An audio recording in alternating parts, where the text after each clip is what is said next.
It was the kind of photograph that families kept framed above the fireplace. A moment frozen in sepia, a testament to order, power, and pride. Taken in 1931, in a private dining room of Il Cigno Bianco, a little Italian restaurant on Mulberry Street, it showed the men of the Maranzano family gathered around a long mahogany table. 12 of them, suits pressed, ties immaculate, cigars unlit but ready. Behind them, velvet curtains and the faint glimmer of a chandelier. Symbols of a quiet empire that ran beneath New York's surface. Don Raffaele Maranzano sat at the center. His eyes were calm, unreadable, almost priestly. To his right, his consigliere Luca De Laurentiis, his lifelong friend from Palermo. To his left, his nephew Vincenzo, young, ambitious, too quick to smile. It was a picture meant for history until someone noticed the 13th man. He stood near the back, between two lieutenants, half-shadowed, face faintly blurred, as if the camera lens had trembled. No one recognized him. He was not supposed to be there. The photograph remained untouched for years, but when Detective Daniel Russo stumbled upon it in 1958, after the Maranzano case was reopened, it became a ghost of its own. Part 2, The Detective. Russo was a man who had grown up in Little Italy, where silence was law and loyalty was the air you breathed. His father had once worked for the Maranzanos as a driver, never in the inner circle. When the FBI reopened the archives, they handed Russo a dusty box labeled M1931. Inside were ledgers, notes, a revolver with the serial number filed off, and that photograph. He looked at it for a long time. The faces were ghosts from another era.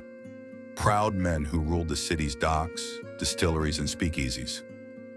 Most were dead before 1940, but it was the blurred man in the corner that caught his attention. He looked out of place, not because of the suit. That was fine, dark wool, same as the rest, but because of his eyes.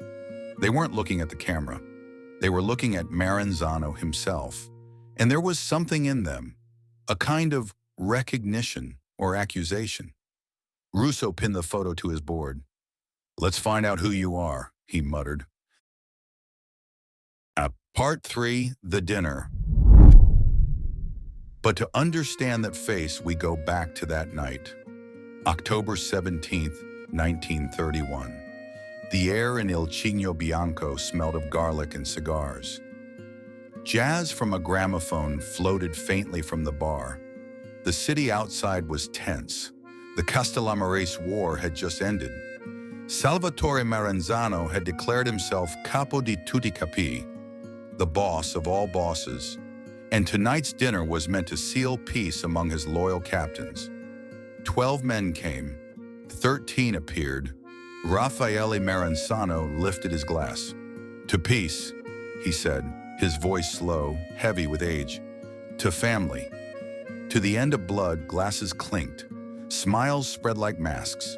But Luca De Laurentiis, the consigliere, watched his dawn closely. Raphael had grown paranoid in recent months, whispering about traitors, about ghosts in his own house. Then the door opened, and the 13th man entered. No one called his name. He carried a silver camera. "I'm here for the picture, signori," he said in a careful Italian accent. "From Il Progresso Italo-Americano, the newspaper." Raffaele nodded vaguely. "One picture," he said, "then you leave." The camera flashed once. A small white burst, and history froze. Minutes later, the man was gone. Part 4, The Betrayal. 3 days after this dinner, Raffaele Maranzano was dead, stabbed 6 times in his office. No witnesses, no arrests. Luca De Laurentiis vanished the same night. Rumors swirled that Luca had struck a deal with the new power in town, a man named Luciano, that he had betrayed his friend, the Don, to save himself.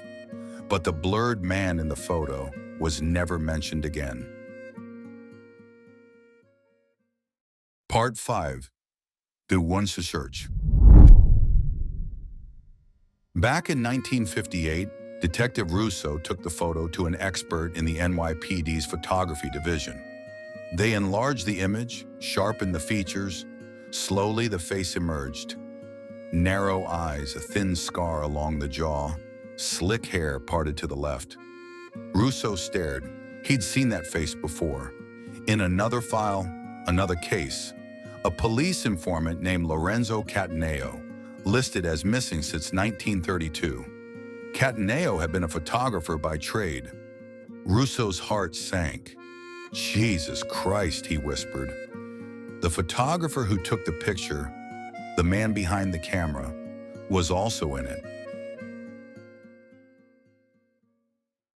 Part 6, The Hidden Truth.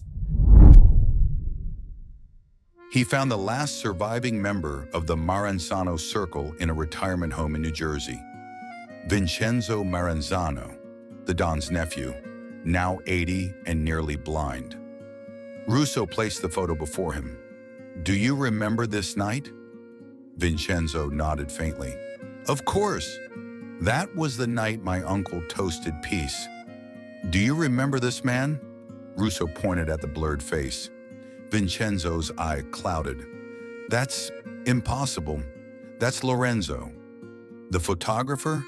Vincenzo shook his head slowly. "No. The killer."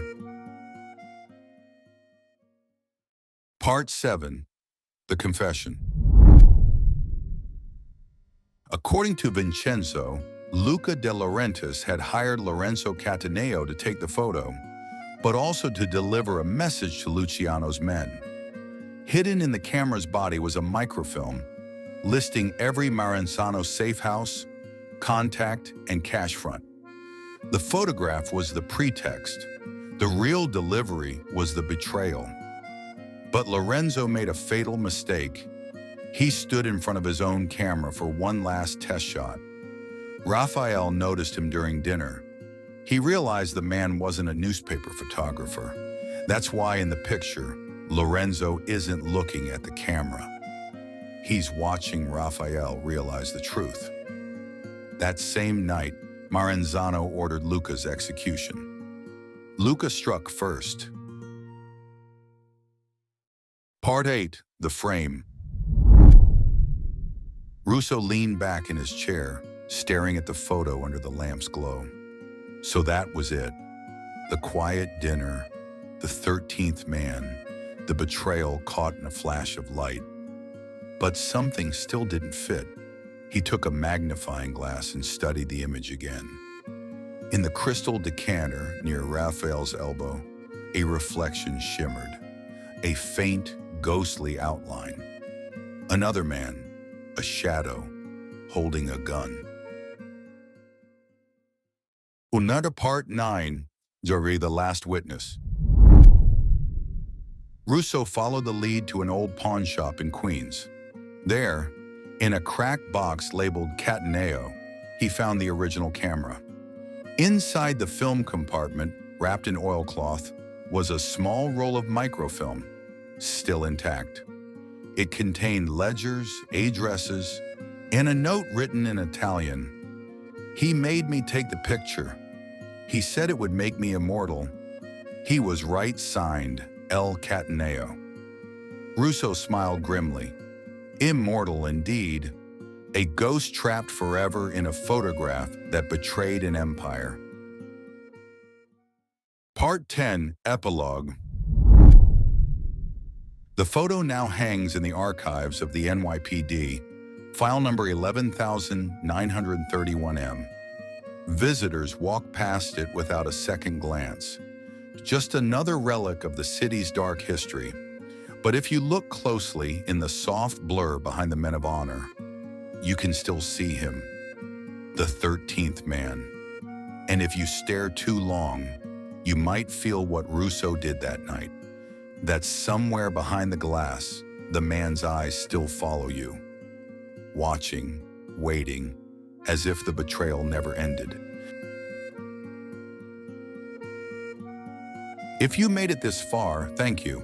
Don't forget to like and subscribe.